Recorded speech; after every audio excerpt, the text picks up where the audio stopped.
Jean-Philippe Dreuil, bonjour. Bonjour. Vous êtes directeur Enedis de Bordeaux Métropole. Est-ce que vous pouvez nous donner les principaux chiffres d'Enedis, justement, de la métropole? Alors, effectivement, Enedis Bordeaux Métropole, c'est 500 techniciens collaborateurs qui sont répartis sur 7 agences et 7 bases de travail de manière à pouvoir intervenir au plus vite. Enedis, c'est ex-ERDF, donc nous, on intervient pour tous les problèmes techniques qu'il y a sur le réseau, les travaux, les dépannages, les branchements neufs. Donc sur la métropole bordelaise, c'est une grosse activité. Et donc on a 500 techniciens qui sont répartis sur l'ensemble du territoire. Et qu'est-ce qu'ils font?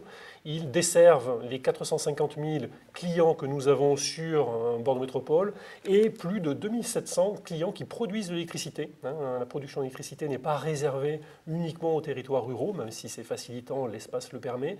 On connaît un certain nombre de productions d'électricité sur la métropole bordelaise. On en a plus de 2700.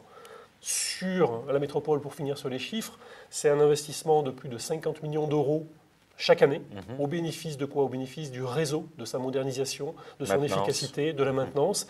Et puis, c'est l'entretien de plus de 7000 km de réseau. Donc, on ne s'y attend pas, voir autant de câbles qui sont pour la grande majorité en souterrain, donc on ne les voit pas. Mais sous nos pieds, il y a 7000 km de câbles électriques qui permettent d'accompagner le développement de cette Smart City bordelaise qui est la nôtre. Alors, vous parliez il y a quelques instants d'autoconsommation. Alors, seulement 14 000 foyers français consomment aujourd'hui le courant qu'ils produisent, 2700 vous disiez sur notre métropole. Pourquoi est-ce que cette pratique est restée aussi marginale jusqu'à présent? Alors, on vit effectivement une transition énergétique. Alors nous, de l'intérieur, on vit une révolution énergétique, parce qu'il y a encore 10 ans, tous ces modèles-là, ce charabia qu'on utilise, autoconsommation individuelle, collective, ça n'existait pas. Donc vu de l'intérieur, c'est une vraie révolution. Alors effectivement, vous avez raison, on n'en a que 14 000. Mais il y a 5 ans, je pense qu'il y en avait quasiment zéro. Donc ça, c'est déjà une dynamique très forte. On a une croissance à 2 chiffres, ça c'est génial. Ces 14 000 producteurs, aujourd'hui, c'est 40% des nouveaux raccordements de producteurs qui vont utiliser cette possibilité de l'autoconsommation. Pourquoi aujourd'hui et pas il y a 10 ans?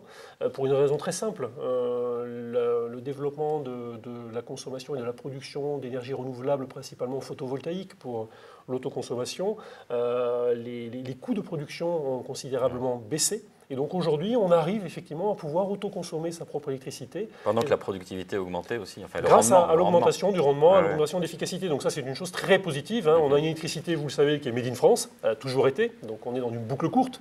Et là, la boucle se raccourcit encore avec une production locale. Je parlais des 2700 producteurs d'électricité sur la métropole bordelaise. Et on va vers une autoconsommation qui est vraiment une boucle très courte en l'occurrence. Donc un avenir plutôt prometteur. Alors pour nous, effectivement, le réseau de distribution de l'électricité, c'est le réseau de la transition énergétique. On parle de smart grid. Là, on est en train de parler plus concrètement de ce que ça représente, parce que smart grid, chacun y met ce qu'il veut derrière. C'est un mot souvent fourre-tout.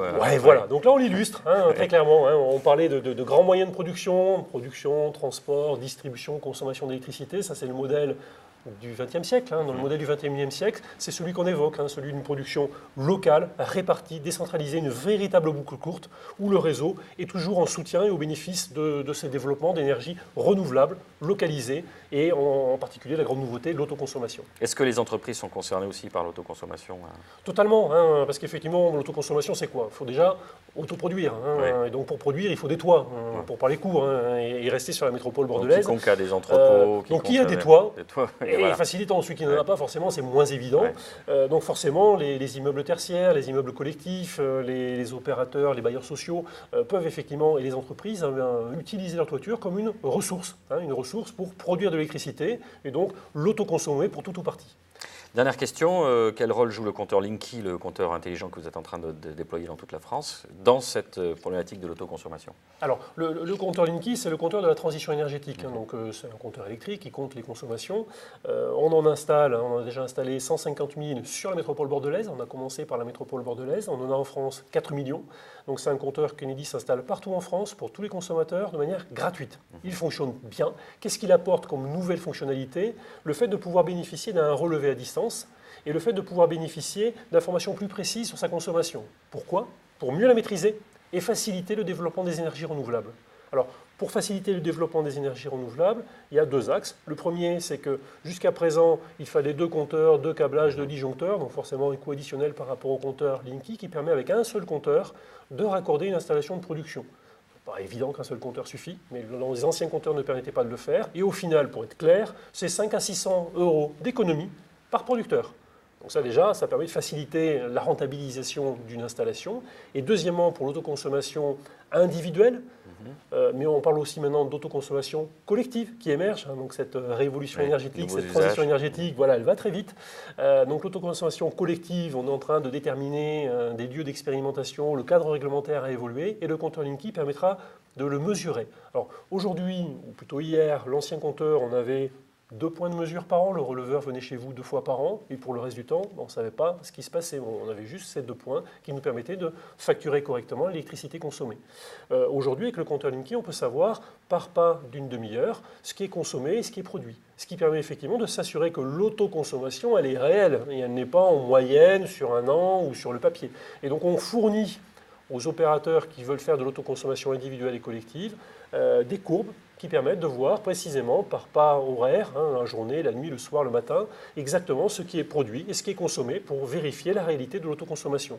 C'est à l'avantage de l'ensemble des parties prenantes, bien sûr pour le client, pour le producteur et puis pour celui qui va gérer le système parce qu'il peut, grâce à Enedis, avoir un tiers de confiance qui va lui donner tous les registres de consommation, de production et établir les éléments nécessaires à la facturation. Donc c'est la clé, ce compteur Linky, de cette transition énergétique et aujourd'hui on l'illustre concrètement par l'autoconsommation. On pourrait l'illustrer de par la possibilité de mieux maîtriser sa facture et donc de réduire sa consommation d'électricité, ce qui est là aussi un facteur de la transition énergétique. Et c'est une autre problématique. Merci beaucoup Jean-Philippe Dreuil d'avoir répondu à nos questions. Merci à vous.